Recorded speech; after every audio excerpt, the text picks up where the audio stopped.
All right. So we have the Four of Pentacles as your underlying energy. We have the Eight of Pentacles underneath that. So, okay. What am I getting from this, right? I'm gonna grab my crystals here because they help me concentrate. But the Four of Pentacles and your underlying energy would suggest something that you're holding on to. You put a lot of work into this. Put a lot of work. The Four of Pentacles, without a doubt, understandably so, is holding on to what he's worked so hard on. But this is also settling for what you have done so far. Because the Four of Pentacles, they don't stop here, right? We go further. We go to the 10. We're not at the 10 yet here, though. We're at 4. So we have 6 more steps to go. And the fact that we stopped at 6, stopped at 4, with 6 away, suggests that we could do more with what we know, rather than settle for what we know we could do more with. And I feel like, Gemini, you feel the same way. You feel like, yes, you have the potential to go further. You did the 8 and you dropped all the way down to 4. You stopped halfway through.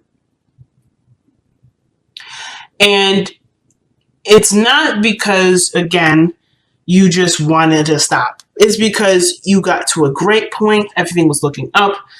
But it didn't reach the best that it could be.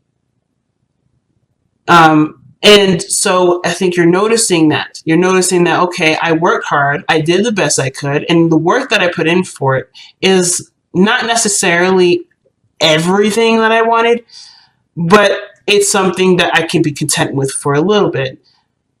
However, you know that even with this placement being comfortable and nice, there's, when it comes to going further, there is a little bit more scratching of the surface, which will honestly hack away the work that you've done. Not saying that what you've done was pointless anyway, it was pointless, but you showed yourself not only how far you can go and the greatness of the hard work that you can put in, but also that because you can put so much work in and you can make something so great, why settle for something that isn't up to where it could be? So I'm not trying to say to compare or take the time now to go ahead and compare to others or compare to, what you believe you could do more of, but why settle or stop where you could continue to grow, to be better? This doesn't have to just do with a relationship. This could also do with sometimes with our development, right?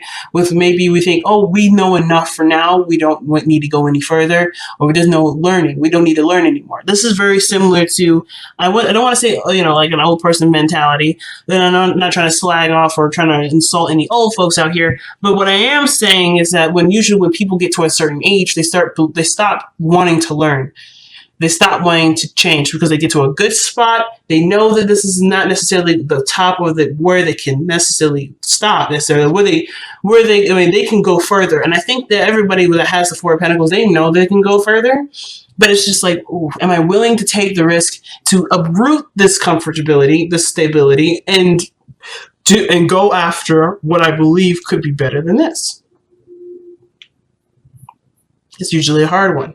And usually people just say, you know what, fuck it. I'm just going to stay here because this is what makes me fine. I'm fine here. I don't need to push this.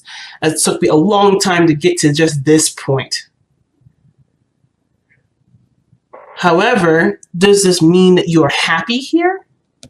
I mean, because it looks like with holding back, he's missing out on one hell of a party, one hell of a community. He's kind of closing himself off to the world, if you think about it. Because look at the city that's behind him. He's not engaged with the city. He's not engaged with anyone. And there could be really great developments in there. He could expand his business and go there. But instead, he's keeping it local, keeping it safe, keeping it close, keeping it from where it could go out of control. And he'd have to start over and start again in a new way to expand what he needs to expand so he can continue to benefit and be happy. So, in this regard, where Where are you doing this for you? And I feel like that's why the Hermit's coming up, because I think you're noticing that you're in a stopping period, or you haven't decided to, or you haven't been pushing in a direction, or you may be fine single, but emotionally you're craving more. There's something about it. You're craving more. You're craving a relationship, but there's a part of you that says, no, I'm good on my own. I don't need another person. I don't need anybody else. But that doesn't mean that you don't want it. And it doesn't mean that you can't have it, or you shouldn't have it, or if you're good, you might as well just stay there because where you are is good enough. I feel like whatever you believe is safe isn't necessarily giving you the happiness that you're looking for, which is why you're the Hermit energy coming out in the first place, right? What you're following, what will make you happy, and it's outside of your comfort zone. Which brings the dilemma, the endings and beginnings. What are you ending? And what are you beginning? Perhaps something that's to do with something that makes you feel comfortable, but not bring you really any happiness. It's not bringing anything to you. So, here we are. The heart of the reading, if this thing could focus. I have some coffee here. I've been just kind of slurping on this. Enjoying myself. But I'm going to actually use this as a tool to refocus my camera right now, because it's doing one heck of a job focusing on the reading. There we go. So, back to the focus of this reading here. The heart of your reading, guys, is the Five of Wands. Okay, what does that mean, right? What does that mean? Well, the situation that's playing out at this point is conflict, right? There's something conflicting. There's some sort of challenge that's presented to you, right? Or there's some sort of disagreement within the workplace, within your love life, within yourself. There's something that's not quite in agreement or quite stable here.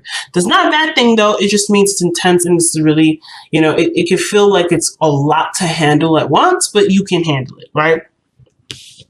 The weirdest thing is that you have the Eight of Cups. What does that mean, though, when the Eight of Cups is crossing? Well, in my eyes, it's like there's a situation that presents a challenge, and you have nothing further to give to this.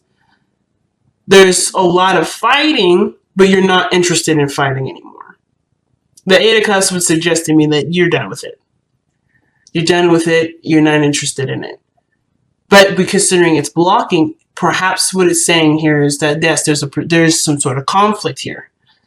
Conflict, yes, but perhaps in which to review the cups that you're walking away with, the part of the emotional doneness that you think you're feeling.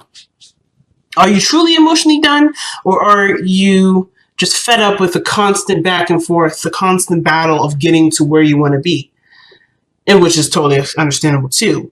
But I feel like with the Eight of Cups here, right? It's honestly fair if it's been a while and you've been fighting and going back and forth and having these conflicts with people that it's kind of deterred you away. But I feel like even if this is talking about you don't have anything else to give to the arguing or the fighting, I feel like it's like a temporary delay in regards to reviewing what is going on,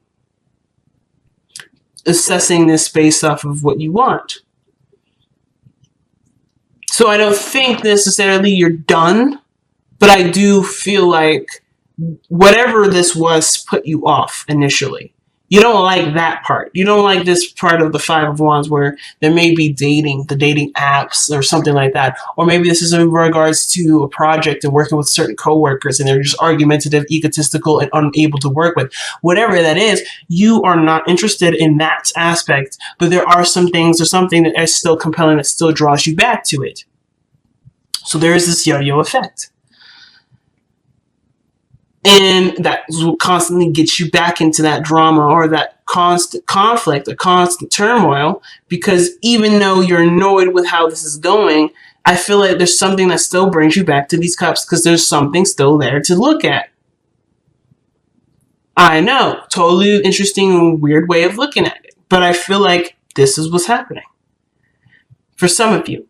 It could, for some of you, still be the other way, like I said. You guys are just tired of the fighting, tired of the mumbo-jumbo. You're just done with it. So you're no longer interested in going this direction. It may bring to light to you what you don't want, so therefore you can go and find what it is that you want by focusing on what you feel. which very well could be what's going on here too. And I feel like that's very much so tied with the other thing too. You know what you don't want through the arguing, through the conflicts, through the mingling, and now you're going to go for what you want by focusing on what you want, by focusing on how you want to feel.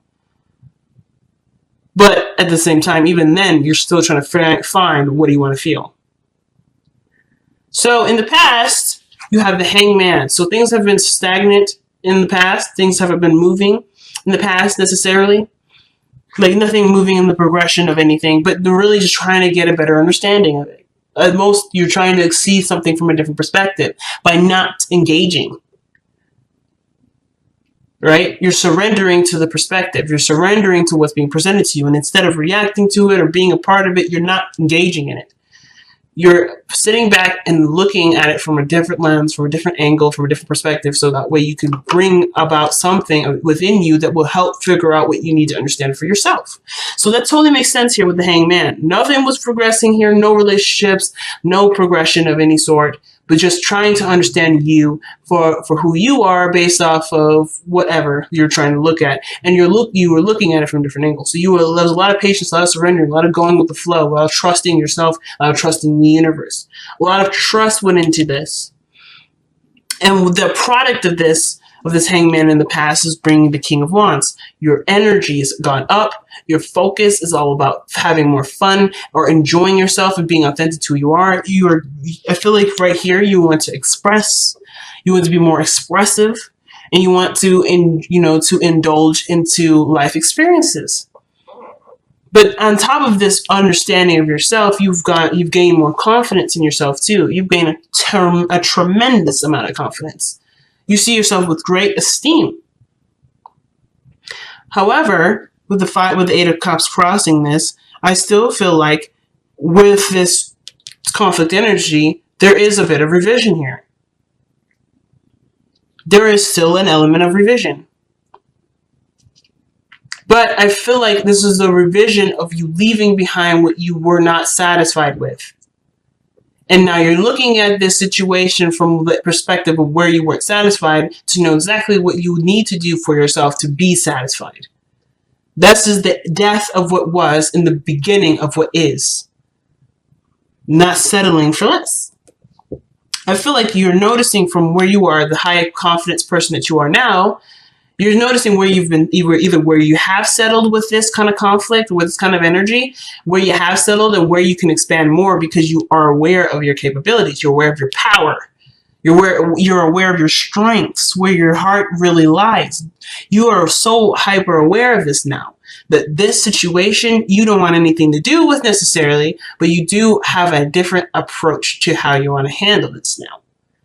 Because there's no way you can give back to this what you used to give back to it, because you're not in that level. You're not in that area now where that makes sense to you to do. It's just boring and it doesn't really give you anything. So it's like going back to that old way of being. Yes, it's a mechanism. Perhaps it's still in you, perhaps. But I still feel like you're not interested in engaging with something that truly doesn't make you feel good. King of Wands only does what makes him feel good. He doesn't do anything otherwise. So what didn't make you feel good? Well, you're about to change that whole process because you've taken the time out to understand, to get out of your own way and see what you need to see with this. And it's usually very hard because Gemini, let's be honest, right? A lot of 90% of the time, you're in your head. You're in your mind. And instead of being in your mind, you let yourself just be. And that gave you the answers. And that's why you're more confident now. Because you know who you are. You know who you want to be or what you want to have now. Because you allowed yourself to not overthink every little action that you did. Or overthink every action that someone else did. You got completely out of the way so that way you can see who you truly are. And now you can express based on that. What I like to see, though, actually, is the High Priestess in your future. This is kind of like my favorite part because it leads a lot of mystery, but you also know what your future will look like because you already have an intention to make something happen. So the high priestess is literally a representation here. And I always say this in past readings, I think. The high priestess is not telling me your future. It's not saying anything. It's based off of just being open and being yourself. Well, because you're yourself, you know what this future looks like. You already have an idea what this is. You already know what your future is. So there's no reading for this. There's no like card that would suggest anything more, because what your King of Wands self is saying here is, I know what I'm going to make. I don't need to know. The future isn't going to be anything different than what I'm trying to do. Because you're not looking for a different future. You're not looking for a future outside of yourself, because you're aware of your power. You are aware of your power, so therefore you know that your power is to create your future. So you don't need it. You don't need a card that suggests a future. That right there is power. That right there is some scary ass shit. Why? Because if somebody is aware of what they're capable of doing, they can create so many great things. They can create so many great things for themselves. And that also shows this person's unstoppable. Because there's nothing outside of their realm of power that they can and cannot do. There's nothing. So the High Priestess is my favorite part of this reading here. Because you know what your future looks like. Because you know that your power will make sure that happens. No ifs, ands, or buts about it. So your advice is the Ten of Cups. There's people already around you, based off of your surveying, based off of your your turmoils with other people, where you've expended your energy here with the Eight of Cups. You are aware of the happiness that surrounds you, and the people that are willing to celebrate and be around you with this energy. It's finding the happiness and contentment where you are with the people that are currently here. And that's how you plan to manifest whatever you plan to manifest. You're done with the comfort zones. You're done being confined. You're done living in a world where it's only one way of being, because you are not that. You are more than that. You are aware of that because of where you had stopped for a moment to recognize. The Eight of Pentacles isn't just about holding stuff back and keeping things to yourself and all this stuff. It's not just savings. It's also taking account for what you have and noticing where you could prosper from, but with the time that you spend with taking as much account as from what you have. Does that make sense? Hopefully that makes sense, because I know that the way I said that was like, woo. But I'll say it one more time. This is not just a card that represents martyrism or martyrdom. This is a card that doesn't necessarily just talk about saving. It's also about taking account for what you have. It's about reviewing what you have. You already have everything right here. Well, you have what you believe is everything, but really isn't everything, because the time that you spend to realize that to have this, you're noticing what you have. You're noticing that there could be more, because you're also taking the time out to realize where you're spending your energy into, and what your energy is expended into is a stagnant energy that doesn't grow. Does that make sense? And that's okay, because you didn't need to grow. You needed to see what you needed to see here, so you can go for more. So that way you can feel, so that way you can feel the urge to go for more. It's interesting. The happiness is right here, right around the corner. It's just based off of whether or not you're, if you have, the desire to do it, and really to just say goodbye to how this world used to be, and being the King of Wands and entering a new way. I don't think the Eight of House is coming out to say, oh, yeah, you're going through some changes, or not necessarily saying that, oh, something's going to end and something's going to begin. You've gone through a transformation. This is a representation of you going through a serious transformation. You are a new generation of Geminis. You are a new version of Geminis right now. And you did that by looking from your perspective at what you believe you needed to see for yourself to be able to evolve to the person that you are now that's unstoppable.